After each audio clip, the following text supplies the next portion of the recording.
महतामपि प्राकट्यात्, उसका जो परिकर है वो भी उसके साथ उस भक्त के सन्मुख प्रकट हो जाता है। तत्कृपया, उस परमात्मा की कृपा से। तो सनिरोध फलम उपदधाति, ऐसा जो अंतस्थ भगवान सपरिकर प्रकट हो जाएं, उस प्रकार का जो निरोध है वो निरोध फलम उपदधाति, वो निरोध रूप फल को दे देता है। जैसे अपने यहाँ वार्ता में ऐसा आता है कि महाप्रभु जी ने नंदोत्सव किया, अपने उपवस्त्र में नवनीत प्रिय जी को झुलाया, तो वहाँ कुएं में से नंदराय जी आदि सब परिकर प्रकट हुए, नंदोत्सव किया ऐसे। तो उस तरह से वो प्रकट हो जाता है। इदमपि फलोपधायकस्य निरोधस्यैव लक्षणम। तो यहाँ क्लेशयुक्त जन को देखकर भगवान जब कृपायुक्त होते हैं और तब वो हृदयस्थ भगवान बाहर प्रकट हो जाते हैं, ये भी फलोपधायकस्य निरोधस्यैव लक्षणम। ये जो निरोध है वो फल प्रदान करने वाला निरोध है, उसका ये लक्षण है। तो ये प्राकट्य फल हो गया, इसी के लिए तो अभिलाषा थी।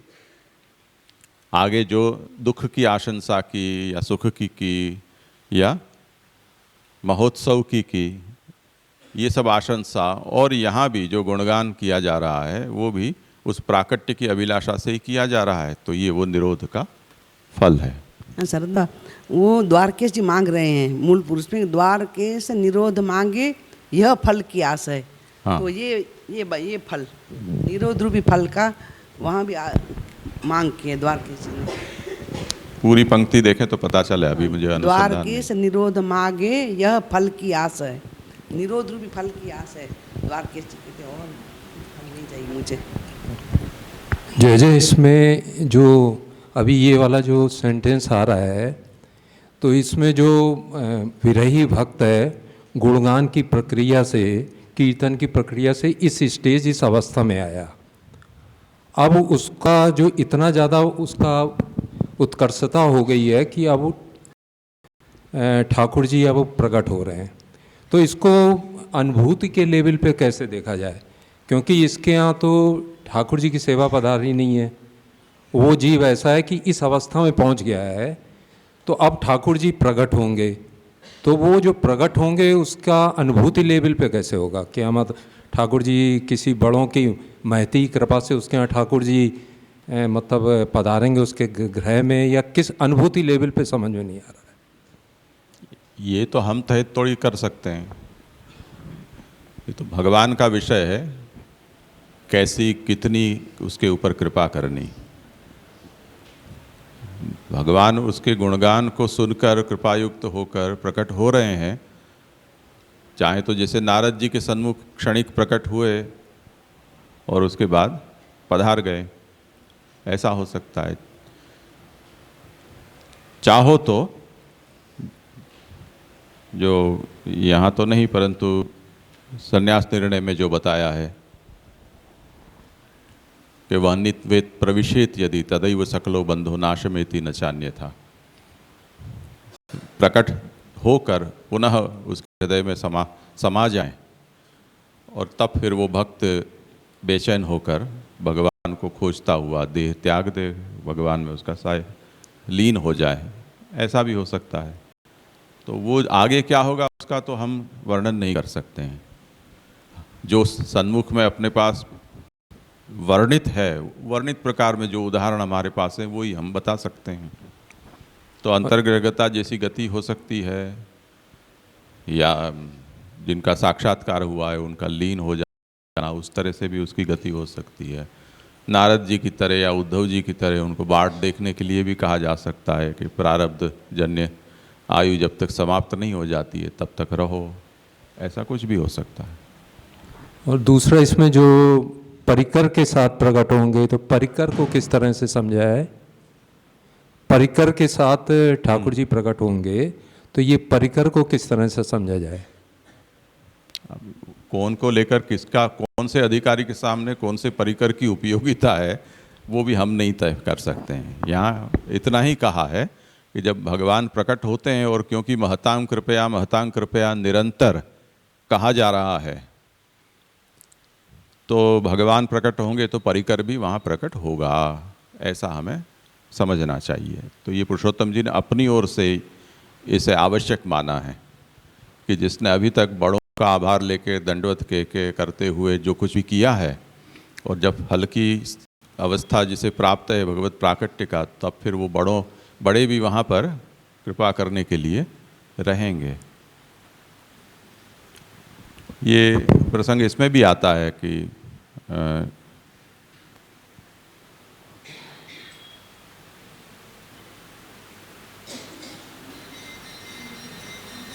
रामायण महाभारत में ऐसे प्रसंग आते हैं कि वो अवसर पर जिन लोगों का भी परलोकवास हुआ है, वो अवसर पर जैसे दशरथ आदि हैं, कहीं पर प्रहलाद जी हैं, और ये सब भी उस समय वहाँ उपस्थित हो जाते हैं उनके सामने।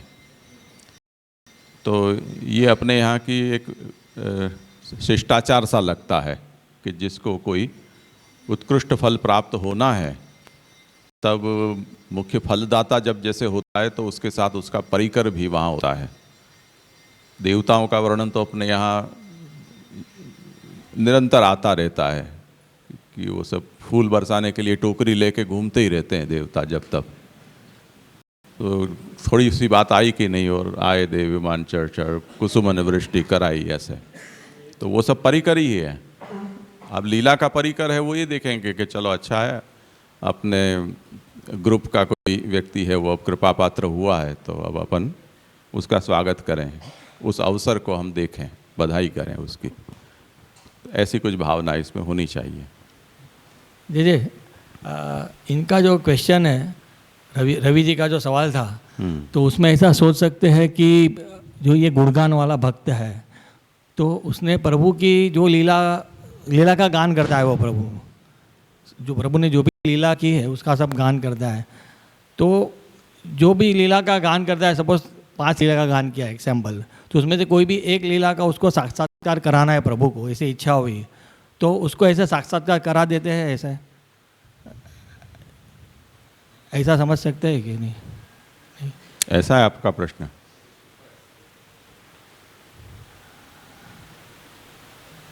जैसे आस्करण दास जी का एग्जाम्पल थोड़ा अलग है, उसको भी यहाँ गोकुल के चौटे रंग राची गाल, तो पूरा उसको वो लीला का दर्शन कराए थे परिकर के साथ में। हाँ, तो वैसा ही जो भक्त है ये गुणगान वाला, उसको भी कोई लीला गा रहा है तो वो लीला का प्रभु की इच्छा है, इसको ये उसको साक्षात्कार करा दो, तो वो उसी प्रकार से साक्षात्कार करा सकते हैं। ऐसा मुझे तो ऐसा लगता है कि ये अवस्था जो है गुणगान कर्ता के सन्मुख भगवान का, हृदयस्थ भगवान का प्राकट्य, वो उसका ये मध्यपाती फल जैसा लग रहा है, अगर आप कह रहे हो ऐसा हो तो। पर मध्यपाती फल तो गुणगान में सुख की अनुभूति के रूप में वर्णित हो चुका। अब जो ये प्राकट्य है वो मध्यपाती फल नहीं है, वो तो चरम फल की प्राप्ति है। तो अभी केवल वो झलक दिखलानी है, उस रूप में ये प्राकट्य हो रहा हो, ऐसा मुझे नहीं लगता है।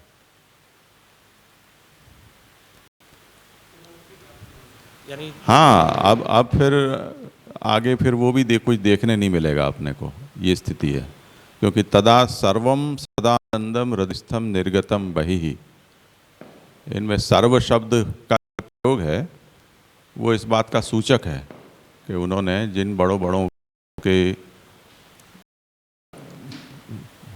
कृपा का स्मरण किया है, वो उनके सहित भगवान का हृदय में से प्राकट्य है। जी अभी 7वें श्लोक में देखा ना?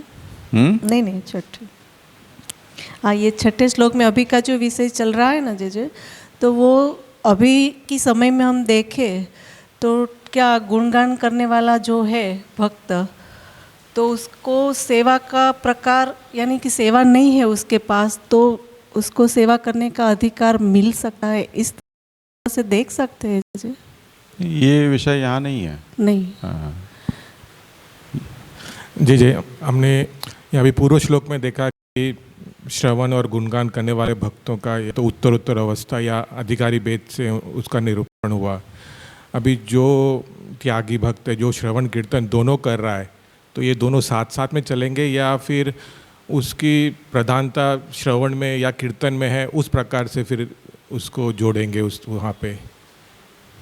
अब किसने त्याग करके श्रवण कीर्तन दोनों कर रहा है, तब इसको ये कैसे जोड़ेंगे? जय त्याग करके श्रवण कीर्तन संभव ही नहीं है। श्रवण तो तब होगा जब किसी का संग हो। त्यागावस्था में श्रवण का कोई प्रसंग ही नहीं है, वो तो हो चुका। अब या तो भावन है या गुणगान है, बस दो ही बचते हैं। अगर त्याग के बाद भी अगर शुश्रूषा श्रवण इच्छा अगर बची हुई है, तब तो फिर घर भेगा थवा माच सार छे, यूँ कहेंगे महाप्रभु जी। गलती से निकल गए, वापस जाओ। तो वो अवस्था यहाँ नहीं सोचनी है। हाँ,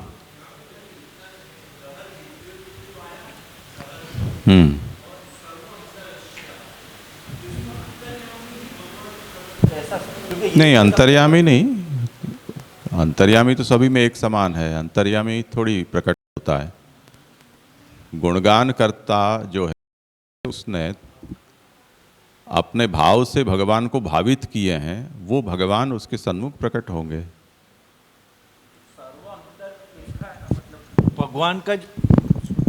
भगवान के स्वरूप के अगर जो स्पेशली विशेषण दहर विद्युक्त ऐसा जो उदाहरण दिया उपनिषद का, तो उसका अगर हम रेफरेंस देखें तो सूक्ष्म छोटा, मतलब जो, इसलिए मेरे को क्वेश्चन हुआ कि ये एग्जाम्पल पर्टिकुलरली दिया। और ऐसा है कि सर्व अंतरस्य, जो सबके हृदय में सर्वस्य अंतरस्य। हाँ, इसकी वजह से मेरे को हुआ। बाकी तो जैसे हम सर्वनिर्णय आदि देखते हैं जैसे, तो अंतर्यामी तो बहुत नीचे का लेवल है, मतलब वो तो अपने को सर्व जो पद है वो सब जीवों का वाचक नहीं है। उसके भीतर जो सब है वो नहीं, ऐसे नहीं। उसने भगवान का, लीला विशिष्ट भगवान का भावन किया है। तो जिस तरह से उसके हृदय में भगवान है, उसी तरह से वो सर्वानंद पूर्ण भगवान है। इसीलिए तो पुरुषोत्तम चरण आज्ञा करते हैं कि वो परिकर भी प्रकट होगा। तो जिसका भी उसने भावन किया है, वो भी उसके अंतःकरण में भावनात्मक रूप से है। तो जब भगवान प्रकट होंगे, तब वो महत्पुरुष भी, वो भक्त परिकर भी प्रकट होगा। इस आशय से वो सर्व कहा है। वो सर्वस्य आंतरस्य ये पद है, उसमें सर्वस्य का मतलब सकल जीवों में रहने वाला अंतर्यामी, ऐसा उसका मतलब नहीं है। जे यहाँ पे 7वें श्लोक में क्लिश्यमान जनान, यहाँ क्लिश्यमानान मतलब जो हमने 5वें 6ठे श्लोक में देखा, 4 5 कीर्तन प्ररायण है, उन्हीं के बारे में या पहले जो श्रवण हाँ, दोनों के बारे में? हाँ, वही जो गुणगान करता है वो। क्योंकि दुख की बात तो यहाँ हमने कीर्तन के जो अधिकारी हैं उनमें नहीं आया था। नहीं, वैसे प्रकार के दुख की बात नहीं है, पर वो गुणगान कर रहा है तो उसको ये तो भगवान के प्राकट्य की अभिलाषा तो है ना। और वो भगवान प्रकट नहीं है, तो वो स्वरूप का जो वियोग है, अजन्य क्लेश तो उसको भी रहेगा ही। गुणगान भले ही उसको क्षणिक सुख दे रहा हो, पर भगवान का प्राकट्य नहीं है, उसका क्लेश तो उसको है ही। तो ऐसे क्लेश युक्त, अब मानो कि भगवान को ये पता चला कि ये तो मौज मार रहा है, इसको कोई मन में कुछ है ही नहीं, अब गुणगान में ही मजे आ रहे हैं, तो बैठे रहो, मुझे क्या जल्दी, नहीं होंगे प्रकट। तो वो क्लेश प्रकट होगा, गुणगान से ही प्रकट होगा।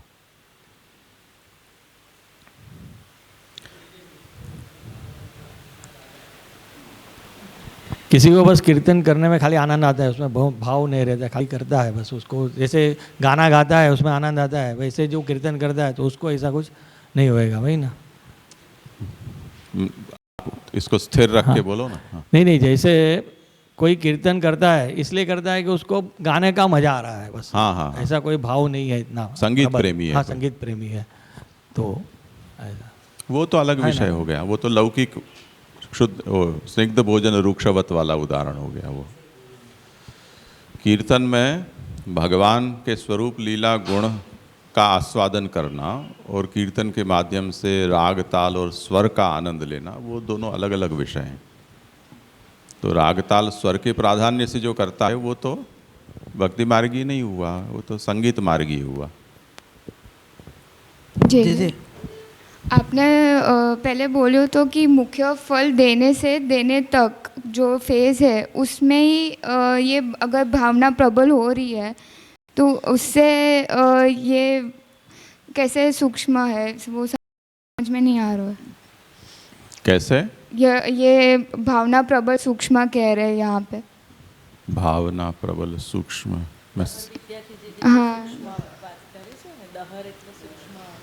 हाँ।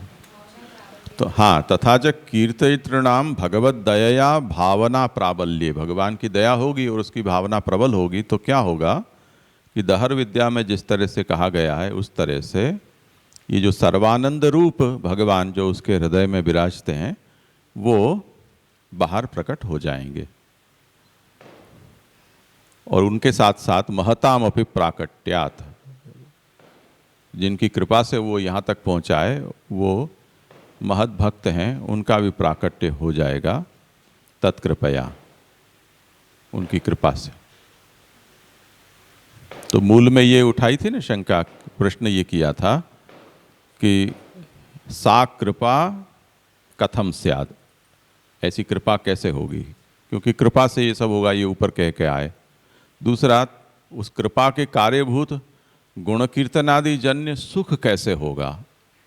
ये दो प्रश्न यहाँ उत्थानिका में लिए थे, उनका यहाँ समाधान देना है।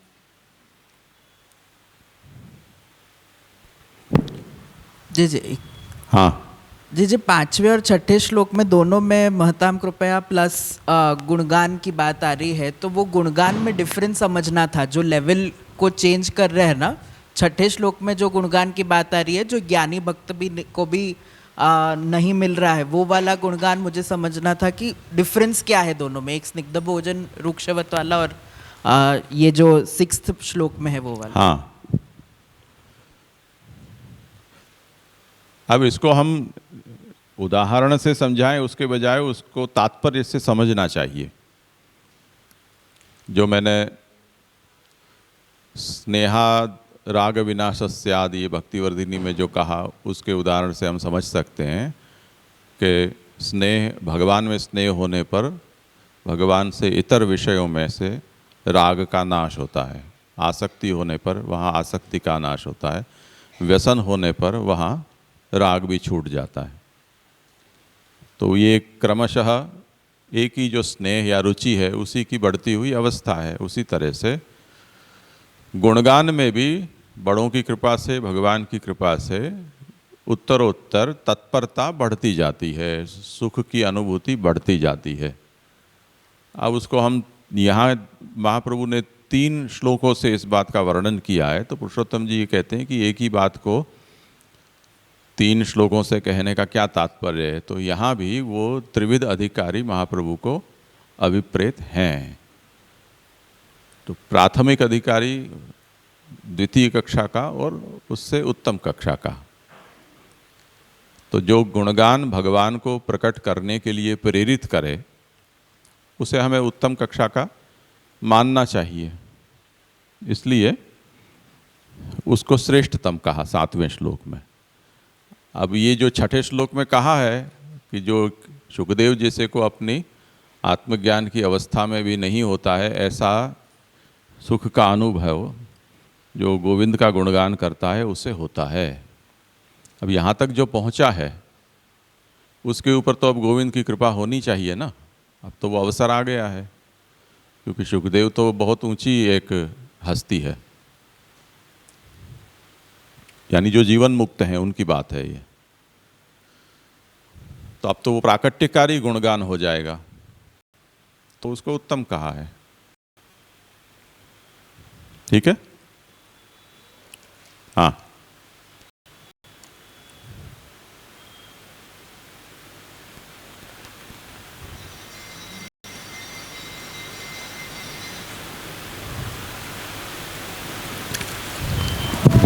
જે છે અહીંયા એમ કીધું 7 શ્લોકમાં કે इस प्रकार कीर्तन करने वालों की भगवान की दया से भगवत भावना प्रबल होने पर दर विद्या में कही એ જે વાત આવી તેમાં ભગવત ભાવના કીધું, પણ મેન આ શ્લોક છે કીર્તન કરવાવાળા જે ભક્ત છે એની વાત છે, તો અહીંયા ભાવના કેમ કીધું?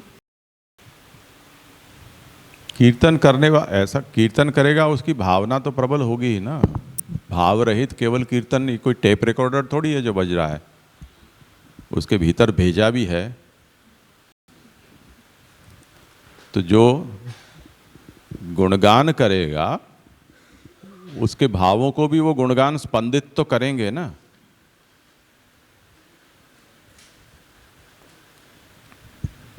वो तात्पर्य है। अभी सन्मुख होके और पीछे फिर से बैठते हैं 1 आध घंटा, तो फिर कल ज़्यादा दौड़ भाग नहीं हो जाए। ठीक है ना, हाँ, जो हो सो।